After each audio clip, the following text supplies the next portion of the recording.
I'm Chris Farrell, and this is On Watch.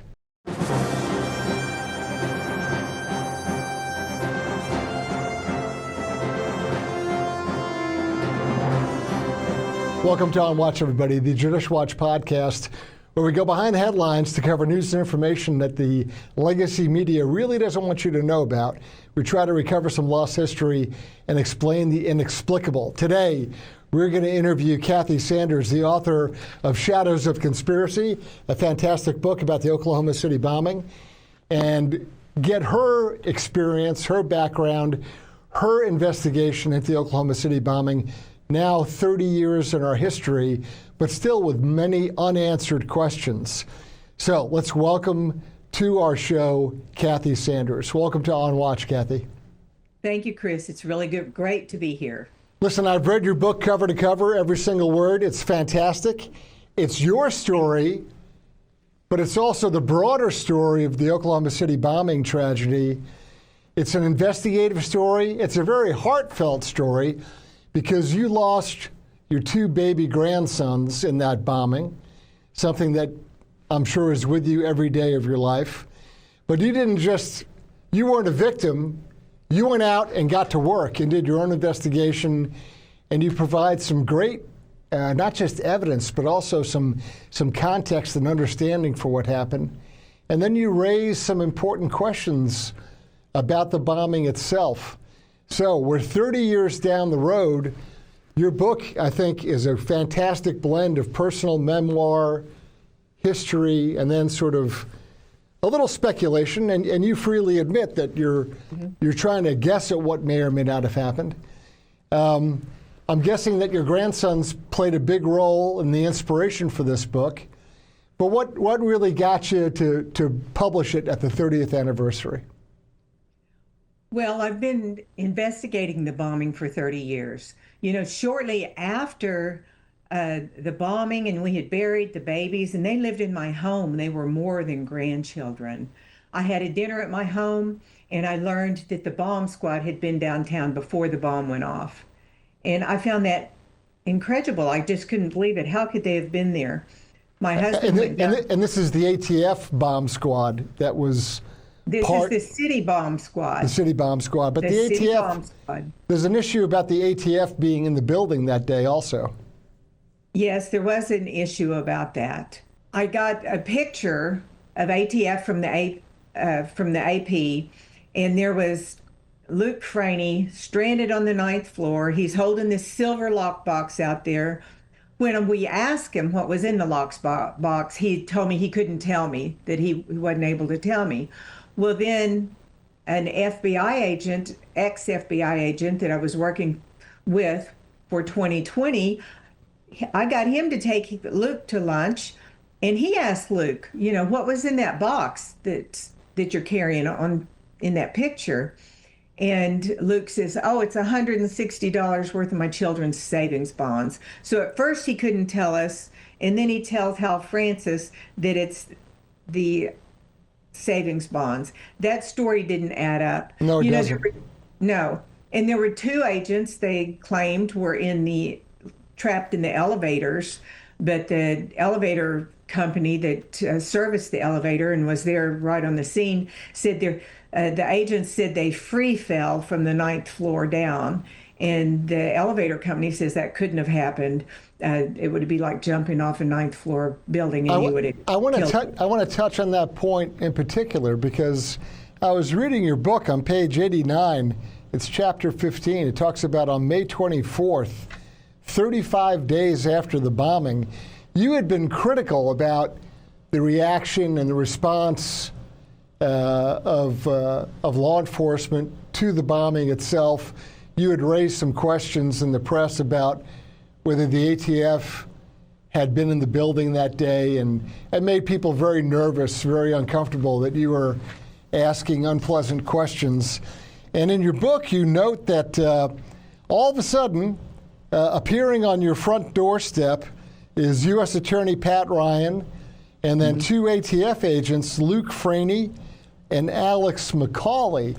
And what you describe in your book is quite extraordinary because it's very clear that these two agents, Luke Franey and McCauley, that they just outright lied to you, that they made ridiculous false claims about being trapped in elevators in the building, because as it turns out, your husband at the time, who has since passed away, but Right. your husband, Glenn, was actually an auditor of the elevator company that had the contract for the building, and that they had the responsibility of inspecting and responding to the elevators after the bombing. And the elevator company said no one was trapped in any elevators. No elevators made a free fall from the 9th floor. This entire thing that these two agents and this U.S. attorney told you was an absolute fiction. It was a lie. Well, it certainly didn't ring true to me. You know, in my book, 2 + 2 = 4. Yeah. And Chris, what I've done over the last 30 years, I have not sit around and created things that I think could have happened, or maybe this happened. The people with conspiracy theories that are, you know, that think McVeigh's hiding in a cave with Elvis. I mean, those people, they take, I try to stay away from them. Sure. I don't just make up stuff. I've gone based on my evidence. My book is substantiated. I've got the documents in my book of McVeigh's phone call to Elohim City, of McVeigh's speeding ticket close by Elohim City, Right. the records of Carol Howe, the ATF informant that warned her handler, these people are planning a bombing. Yeah, I think that that's one of the things that I really took away from reading your book is you know, from the very beginning, and I think in large part thanks to your passed away husband Glenn being an auditor, you were quite scrupulous about details and notes and dates and times and people you spoke with, and it really was. You were out there doing your own investigation. You were not relying upon law enforcement. No. You went out and did your own interviews. You went to the Dreamland motel in Junction City, Kansas, and talked to the staff there. You actually went into the room where McVeigh stayed, which must have been very jarring for you given the circumstances. It was, and when I talked to the people at the Dreamland, the owner, Leah McGowan, her son, the maid, the Chinese food delivery boy, the other residents there, they all see people coming and going from McVeigh's room.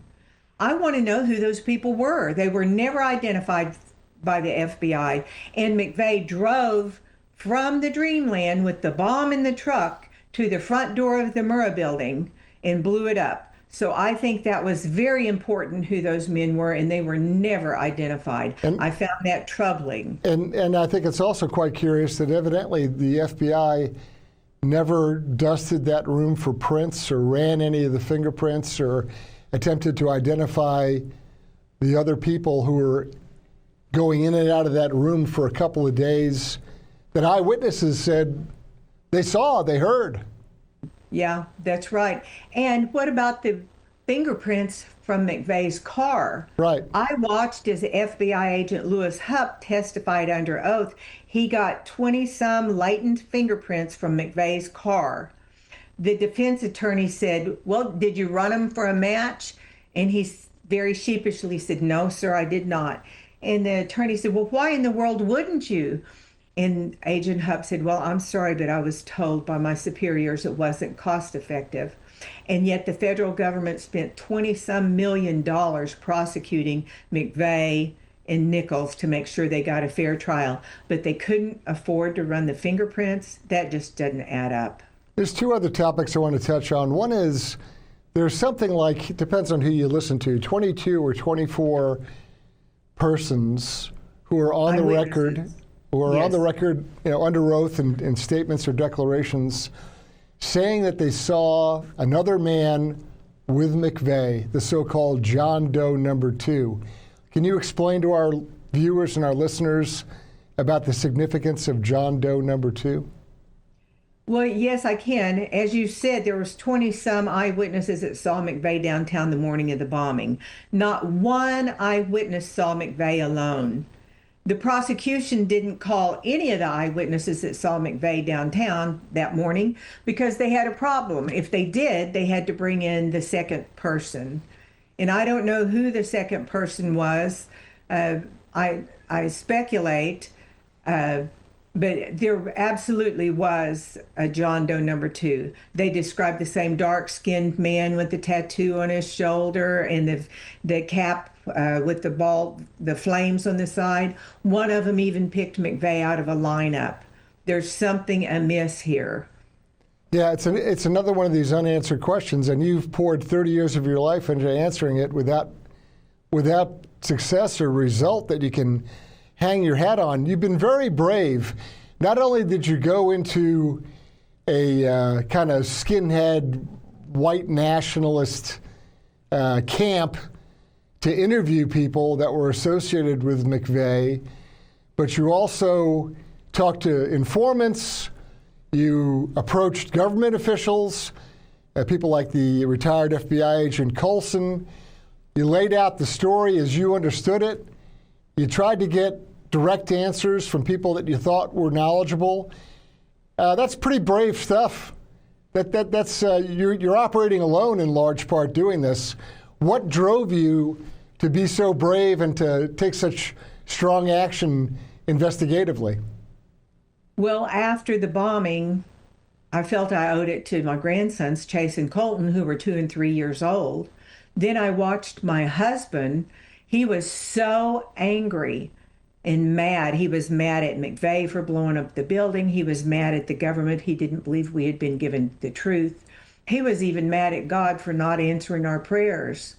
And I think it led him to his early grave. He died at 47 years old. His death certificate says it was pancreatic cancer, but I think it was the stress of the bombing. So I think I owe it to Glenn and to Chase and to Colton and the 166 other people that died in the building. And there's nothing special about me. I'm not incredibly brave or anything. I just do what I believe in my heart is the right thing to do. And I've been doing it for 30 years now. One of the smartest things I ever did, Chris, was after the bombing when I started having questions, when they called off the manhunt for John Doe 2, the largest manhunt in American history. In just a few weeks, the FBI comes out and says, oh, you know what, we made a mistake. There is no John Doe number 2. That really concerned me. So I went to Stephen Jones, McVeigh's defense attorney. Right. And I said, look, if you're wanting to point the finger at someone else, let me help you. And it was one of the smartest things I ever did because no one in Oklahoma wanted to help McVeigh or the defense team, but I could go and visit and interview people that saw things and knew things about the bombing, and they were happy to talk to me because I was a victim. Sure. But it also gave me access to the records. That's how I knew who the 22, I think it was 22 eyewitnesses that saw McVeigh downtown the morning of the bombing. I got to go meet with those people. I got McVeigh, a kid from Lockport, New York. He gets a ticket out on the Oklahoma-Arkansas border near Elohim City in Muldrow, Oklahoma. Yep. And you have to wonder what he's doing there, because when I started getting access to this information, I found out about Carol Howe, an ATF informant that was living in Elohim City. I have copies of her records that she handed in to her handler. She said, these people are planning a bombing. She went with Andreas Strassmeyer and Dennis Mahon to target buildings they planned to blow up. One of them was the federal building in Oklahoma City. Now, so they have the information. There was an informant, and they're planning a bombing. They've got McVeigh's speeding ticket. He was in the area. But the most damning thing, and this is the thing I still can't believe, is when I got a hold of McVeigh's phone records, McVeigh called Elohim City 2 weeks before the bombing 2 minutes after calling the Ryder Truck Rental Company, and he asked to speak to Andreas Strassmeyer, the very person that the ATF informant says is planning a bombing. He was never interviewed. And he was actually allowed to leave the country. Strassmeyer is now reportedly in Germany, a free man. Yes, that's right. He left the country. But I have to wonder, I've gotten the information on Strassmeyer. I can't nail it down, but I absolutely believe that he was an agent. He was being protected by someone. I don't know if it was CIA. I don't know if it was the German government. His father worked under Helmut Kohl, and he was in charge of the reunification of Germany, and they were having trouble with the KKK.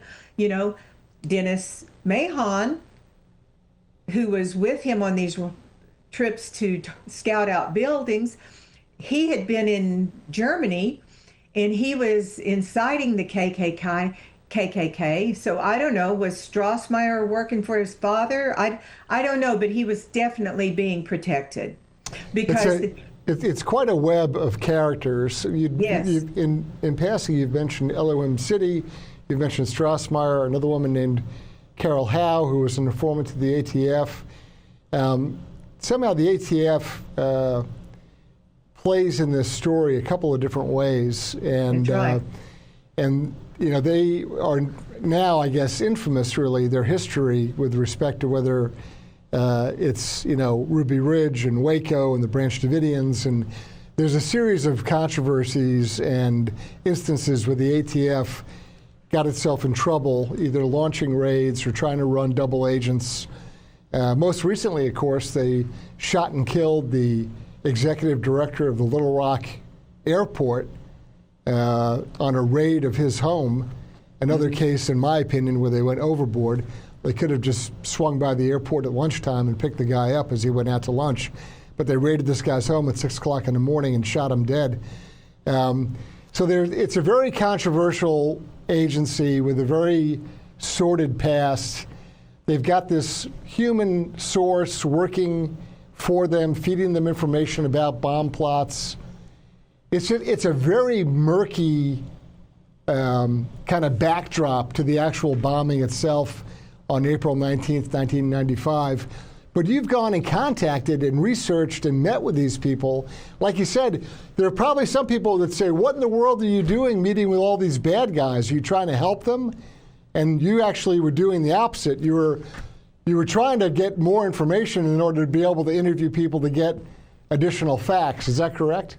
That's correct. I thought everyone needed to be brought into the party that was involved in the bombing.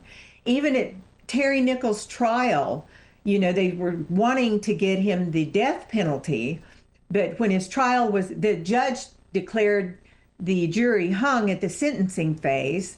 And when the trial was over, the jury forewoman said, you know, we know Nichols is guilty, but we don't know how guilty. Who were those people coming and going from the Dreamland Motel? Right. Who were those people seen with McVeigh and Nichols out at Gary Lake building the bomb? They didn't know how guilty he was, and so he escaped the death penalty because of that. And McVeigh was asked point blank to reveal the additional conspirators, and reportedly he said, well, would it change my death sentence? And he was told no. And he said, well, then I'm not going to tell you who else is involved. Yeah, that's exactly right. Stephen Jones said that. Stephen Jones being McVeigh's attorney at the time. Yeah. He said, you know, Tim, I feel like you've been lying to me. Tell me about who the other people are. And McVeigh said, well, what difference would it make? And Jones said, he regrettably said, well, I don't know, probably wouldn't. Another thing that people don't know, McVeigh took a polygraph test and he failed it when it came to, are there other people involved in the bombing? And he was shown to be dishonest. But of course, the polygraph test wasn't admissible in court. No, they're not. They're not. But you know, it's an indicator. It's an investigative tool. It's not a hard and fast, legally admissible answer. But it is a tool that can be used for leverage in questioning someone. One of the things that I also find very disturbing, and I know it's got to be very upsetting to you, is that the videos, the security videos around the building, are still under seal. Yeah. After the bombing, Judge Maitch put all of the security cameras, but one tape, under seal that I know of. And Jesse Trinidou, a friend of mine, he's a lawyer, and he's had a case against the federal government, and he's trying to get those tapes get his hands on the tapes so we can see what's on them. It's like, why would they put them under seal? 30 years later. Yeah, 30 years later. The one tape that was released has a 6-minute gap in it. It's just a few minutes when it would have been at the time when the truck pulled up to the bomb, and then to the building. The bomb goes off, and then at 9:03 it starts working again. The FBI said the tape malfunctioned. There was a report from a Secret Service agent. I've got it right here. He was reviewing that tape, and he says in his report, the security video shows the Ryder truck pulling up to the federal building and then pausing for 7 to 10 seconds before resuming into the slot in the front of the building. And then he says, security video tapes from the area show the truck detonation 3 minutes and 6 seconds after the suspects, plural, exited the truck. Right. But and that's just it. And those videos would conceivably show John Doe number 2 exiting the vehicle, exiting the truck with or right next to McVeigh as after they had parked the vehicle in front. That's right. That's right. At any point during your 30-year investigation, did you ever consider yourself to be at risk or under threat, either from people you were interviewing or just folks who didn't necessarily want you poking around asking unpleasant questions? Well, I've been warned by a lot of people. We had talked about after the bombing, the FBI brought in their finest to conduct the to conduct the investigation for the Oklahoma City bombing case. One of the men they brought in was FBI agent Danny Colson, who's been involved basically in every major scandal involving the FBI and controversial investigations. Well, he's been involved in the high-profile cases. That's right. He certainly has. Yeah. So I heard that he had retired. This was 10 years after the bombing. And I called him because I didn't think he would talk to me while I was working for the FBI. I called him, found him living in Dallas, Texas. I said, I'd like to talk to you. And he agreed to meet me. I loaded up my 10 years worth of research at the time. And I drove to Dallas, went to the Motel 6, laid my binders all over the bed. Knock comes at the door, and there's Danny Colson when I open it. He looks like Simon Cowell off of the talent show. He's got blue jeans on and a tight black shirt, and he had hair at that time. And so we began to talk, and it was odd at first. It was stiff. And I said, I just want to know, why didn't you interview Carol Howe? Why didn't anyone pay attention to this ATF informant that warned her handler that these people are planning a bombing at Elohim City? Right. And I pull out her reports and I show him, this is what she said.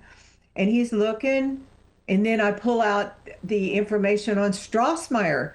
Look, McVeigh called him. Here's his phone records. And then I pull out the stuff on the Midwest bank robbers. Well, Jennifer McVeigh was laundering $100 bills for her brother. Well, let me just inject here. So there's a group called the Midwest bank robbers, who are essentially McVeigh and his associates, who are literally driving around the Midwest, robbing banks to finance their underground anti-government operation. That's right. That's right. So I pull out the stuff on the Midwest bank robbers. And I show him in Jennifer McVeigh's confession that she was laundering these $100 bills that came from bank robbers. Bank robberies. It's what her brother told her. And I just went on and on about my list of stuff, and then why weren't the fingerprints run, and on. And then I saw him. He was like getting red. I could tell he was getting upset. And I said, "What is it, Danny? What is it?" And he goes, "Kathy, this makes sense." And I said, "What?" And he said, "Well, just a few weeks after the bombing, I was taken off the case and I was put on leave with pay. And if you're put on leave with pay, the FBI doesn't have to tell you why." And he remained on leave with pay for 10 years until he retired. And that's when I met with him and talked to him. And he told me he was very gracious, I will say. He was upset. I felt like he wanted to help me. He said, "You need to get a federal grand jury, and that's the only way this can ever be resolved."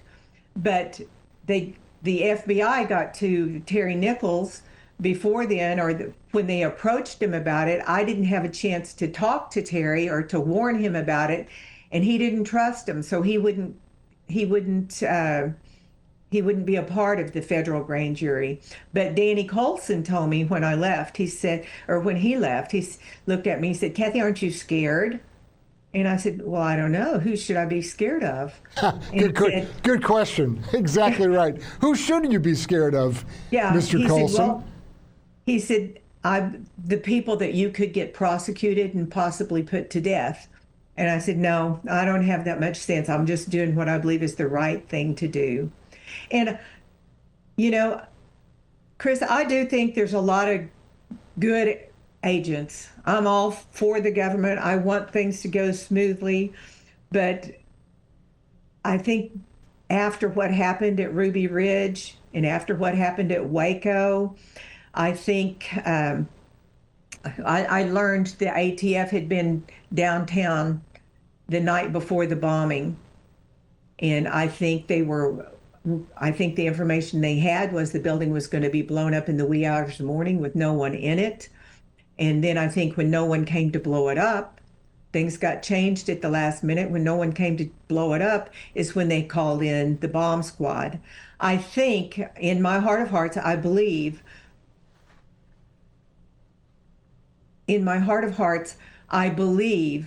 that they wanted to stop the bombing. I think they knew about it. They wanted to stop it, and their operation got out of hand, and it cost 168 people their lives. And there are a few people that worked hard to hide it, and it's been hidden. The Midwest bank robbers were picked up around the country afterwards. And how about Steve Colburn?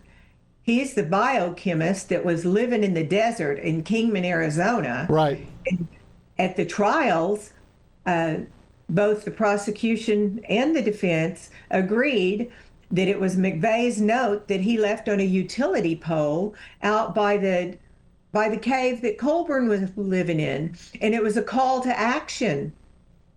Steve Colburn, the biochemist, he would have had the knowledge on how to build a bomb of that size. Well, I mean, they practiced out in the desert making the bombs there. Yes, they did.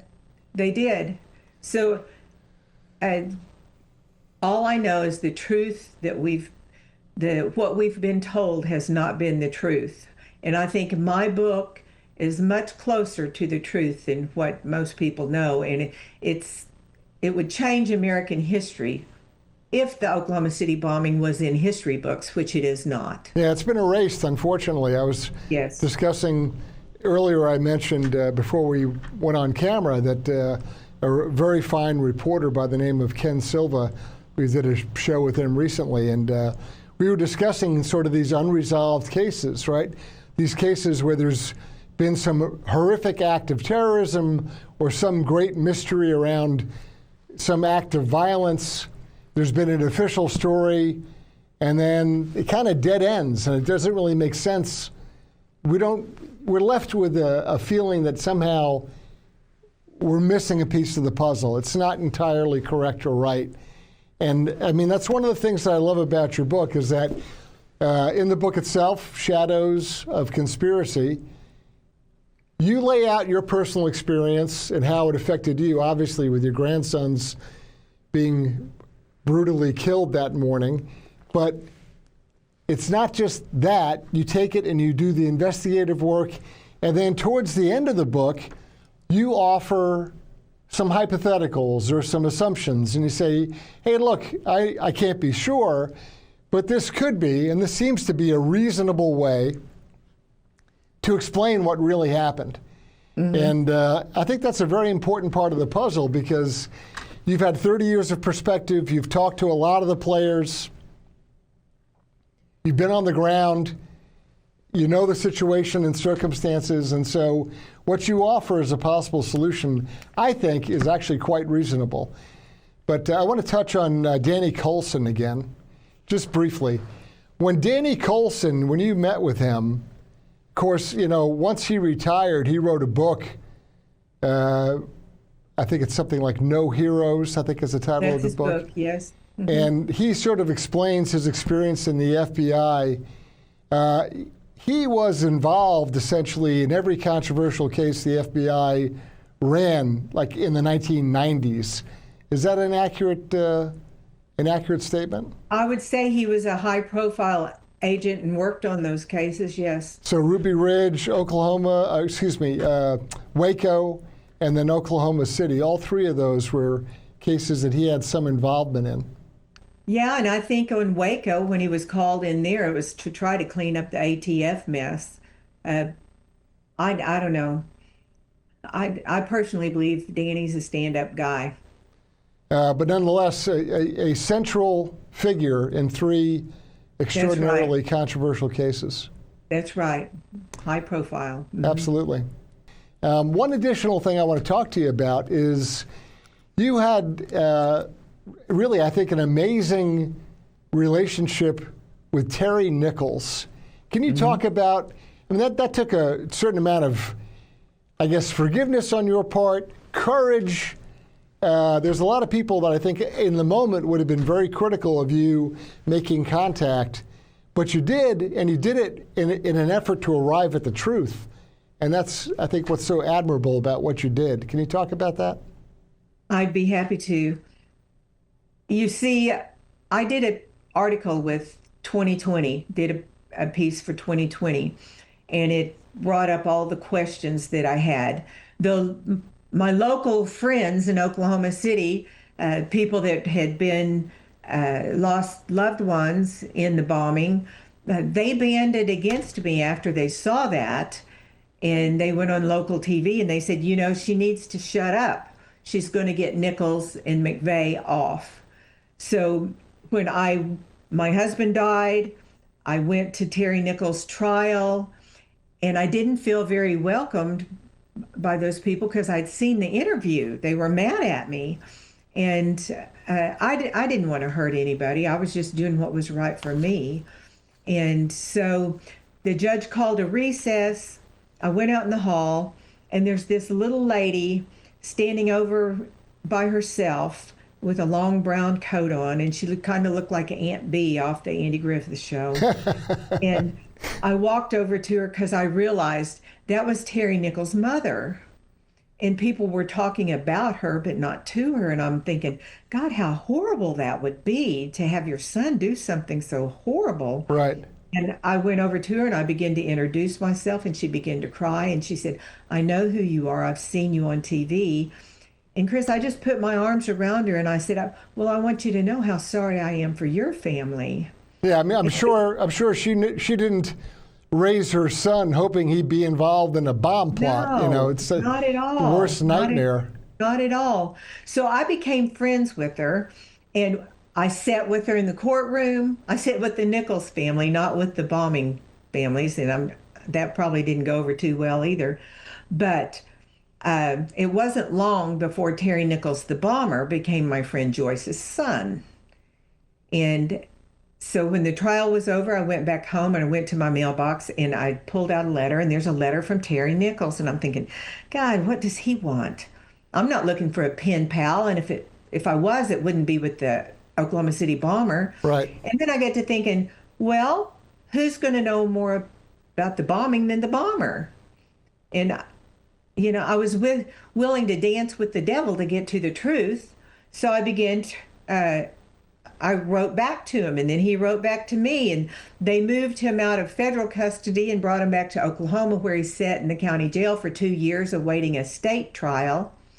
And we did the letters, and then he said, if you'll send me your phone number, I'll call you. He began to call me. I began going to the county jail and met with him on a number of times. So I had his son come to my home. I helped his family. So Terry Nichols really trusted me, and I was really, I was able to forgive him. And I think punishment and forgiveness are two different things.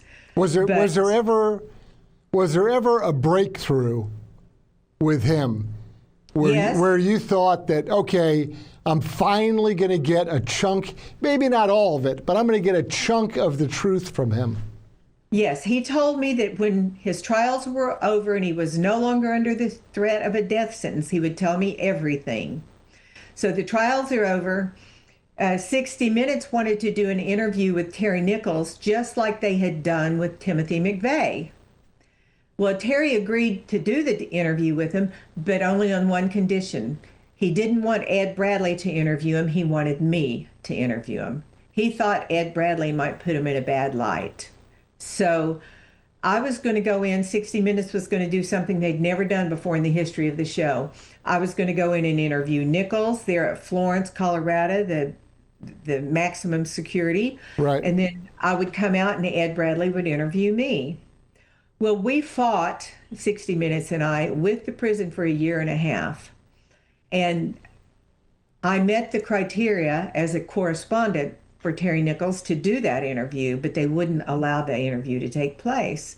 And the warden deemed me a security risk to the inmates, It's very difficult to imagine you as being a security risk, but okay. I know. My criminal activity is like a speeding ticket. I mean, that's all I ever got. So we were just at a dead end. Terry calls me and he says, you know what? We've got to get this story told. You tell 60 Minutes to go that I'm going to tell you everything. You go to 60 Minutes. It was November 9th, 2006. And he said, I will call you and I will tell you everything. He was going to use his 2 15-minute phone calls because he only got 2 a month. So It was a really big deal. And I went there, and when I got to 60 Minutes, they said Ed Bradley was very sick, but took us 1.5 years to get to this point. But we're going to go ahead and do the interview. So they wired my phone up, and I began to set. Terry could ask for the phone on a certain date, but he did have no idea what time they would bring it to his cell. After a few hours, the producer came back in and said, I'm so sorry, Ed Bradley has just died. Wow. We're going to have to close down the set. Wow. And I was like devastated. I had done a show with Ed Bradley and I really liked him, and I hate to see the 60 Minutes family suffering. But several times I've gotten so close to the truth, and it's like a roller coaster experience. It's like, well, I regrouped. It's like, that's okay. Terry's still going to call me. I don't care if it's on 60 Minutes or not. I just want to hear his version. I want to know what the truth is. Sure. But we went back to our hotel room. He never called. I returned back to Arkansas. A couple of days later, his mother called me. And she really loved me. She said, Kathy, Terry called and wanted me to let you know that on the day that he was going to do that interview with you, he was notified by the prison that you've been taken off his calling list. I'd been talking to the man on the phone for 10 years. And on the day he was agreed to tell me everything, I was taken off his calling list. And I haven't talked to him since. And I had to wonder, well, what does he have to say? Why would the warden care what he had to say to me? And his mother told me, well, you know what? Terry's going to call me next Sunday. You come here and you can pick up the phone and we'll beat them at their own game. And I was real excited about that. And then that night I went to bed and I thought, you know what? I'm not going to do that to his mother because she'll be taken off his calling list. I always try to do what I believe is the right thing to do. I'm not going to get my answers at someone else's expense. But I've been to the Aryan nations, and they weren't just, they were the skinheads. I watched as Pastor Richard Butler looked at me. I went to church there. The Nazi swastikas and flags are all over. They're wiping their feet on the Israeli flag. They're singing songs and then doing the Heil Hitler. Then Butler looks right at me and he says, you know, God has laid a new message on my heart. And he began to say, one man's terrorist is another man's freedom fighter, and that Timothy McVeigh was a great man and a martyr for the cause. And he told me he began to cry when he saw my little Aryan grandsons on TV. You know, at Elohim City, I drove up there with my daughter because I wanted to know more about what was going on there, about Carol Howe and Dennis Mahon and Andreas Strassmeyer. And I knew you had to be there at noon. And when we drove up, I was telling my daughter, no one's going to ever believe we've been here. And I grabbed my camcorder, which was like the size of a bazooka back then. And I start filming, and I'm talking to her, and she all of a sudden she goes, put the camera down, Mom, put the camera down. And I threw the camera down because I knew something was wrong. Yeah. And there were two men with guns pointed right at us that came to our car. So I have been in some scary situations. That's what I referenced earlier. So yeah. This grandma from Oklahoma City running around Aryan nations and Elohim City and talking to skinheads and guys who are doing bank robberies and drug dealing and arms smuggling. And I mean, these are not exactly Boy Scouts that you're running around visiting with. And it takes a lot of guts. And it's certainly more than a lot of the other conventional sort of news reporters out there have done. And you're really to be congratulated for, I know it's a deeply personal, you're driven, for justice for your two grandsons, two little guys who you deeply loved and never thought you'd say goodbye to and not see again. And that's a driving force. But you really went above and beyond. And 30 years later, you've come up with this fantastic book, Shadows of Conspiracy. And it's very compelling. And you make some tremendous points. You point out a lot of crazy contradictions. And I don't know whether it's incompetence or whether it's negligence, but the law enforcement follow through on this case is horrible, and it seems like they deliberately ditched part of the story, and it took your book to lay it out. Well, thank you. I can remember when I was in the courtroom with Agent John Hershey, the case agent in charge.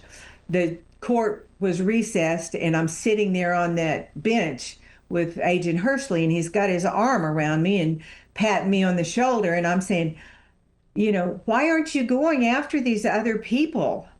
And he patted me on the shoulder and he said, don't worry, Kathy, we are going to go after those people when the trials are over.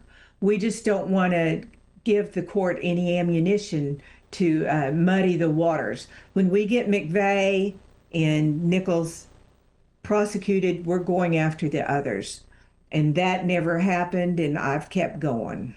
Well, good for you. And we're grateful for your work. We know that it was important as a personal mission for you, but also I think you've done the public a great service by not just telling your personal story, but by laying out all these open, unanswered investigative leads. And you went places where nobody else did, and you asked tough questions, and you got a lot of answers, and even the stuff that's unanswered, you've raised it, right? You've made it an issue. I hope, I don't know if they do or not, but I hope that FBI Director Kash Patel and his deputy Dan Bongino, maybe AG Pam Bondi, somebody in the Justice Department should take a long, hard look at this 30-year-old case. let's declassify some stuff. Let's get those videotapes of the building released. Well, the FBI now claims they've lost them. That's why they're not. They've been ordered by the federal judge to release them, but they've lost them. I'm sure they have. I'm just absolutely convinced that they've lost them. Anyway, let's release every document we can possibly get released. Let's get some public accountability on devastating, perhaps the absolute worst terror attack on U.S. soil domestically, not counting, of course, the nightmare of 9/11, separate category. But this is domestic violence from Americans on Americans. It's a horrific story. You've told a great story. Again, I'll hold the book up for folks. It's Shadows of Conspiracy, and written by our guest, Kathy Sanders. Kathy, I'm going to give you the last word. Where can folks find your book? Where can they read about what you're up to, or if you have social media, any of those kind of things? We'll also put all that information in our show notes. So I give you the last word. Well, the book is available through Amazon or Barnes & Noble. I'm on Facebook, if you want to friend me on Facebook. I'm on X. Before all this, I am not social media savvy, but I'm trying to become that way. So I'm happy. I love to do a podcast or a radio show. I love to share my story because it's so important. The truth needs to be told.